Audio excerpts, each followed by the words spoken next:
தினத்தை முன்னிட்டு மயிலாடுதுறையில் மகா யோகம் சார்பில் யோகா தின விழிப்புணர்வு பேரணி நடைபெற்றது.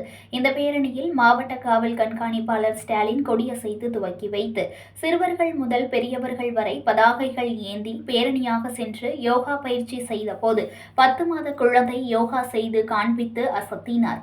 காஞ்சிபுரம் தலைமையிடமாக கொண்ட மகா மகரிஷி அறக்கட்டளை மகா யோகம் சார்பில் 11வது சர்வதேச யோகா தினம் மற்றும் யோகா பற்றிய விழிப்புணர்வு நிகழ்ச்சியாக தமிழகம் முழுவதும் நடத்த ஏற்பாடு செய்துள்ளது.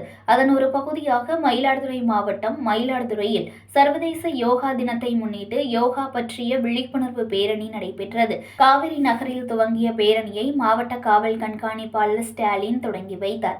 நகரின் முக்கிய வீதிகளின் வழியாக சென்று பழைய பேருந்து நிலையத்தில் முடிவடைந்த பேரணியில் யோகா தூய்மையான சுவாசத்தை தரும், தினமும் செய்ய வேண்டியது யோகா போன்ற விழிப்புணர்வு பதாகைகளை ஏந்தி சிறுவர்கள் முதல் பெரியவர்கள் வரை பங்கேற்றனர். தமிழ்நாடு வணிகர் சங்கங்களின் பேரமைப்பு மாவட்ட தலைவர் தமிழ்ச்செல்வன் மற்றும் அன்பகம், அருளகம், அறிவகம், அறங்காவலர் கிருபாகரன் பழச்சாறு கொடுத்து பேரணியை நிறைவு செய்ததை தொடர்ந்து மகா யோகம் மயிலாடுதுறை மாவட்ட பயிற்சியாளர் ரஞ்சனா ரிஷி முன்னிலையில் சிறுவர்கள் முதல் பெரியவர்கள் வரை யோகாசனம் செய்து விழிப்புணர்வு ஏற்படுத்தினர். இதில் 10 மாத பெண் குழந்தை வஜ்ராசனம், சமகோண ஆசனம் செய்தது அனைவரையும் ஆச்சரியப்பட வைத்தது. செய்திகளை உடனுக்குடன் தெரிந்து கொள்ள லைக் பண்ணுங்க, ஷேர் பண்ணுங்க, சப்ஸ்கிரைப் பண்ணுங்க, மறக்காம கமெண்ட் பண்ணுங்க.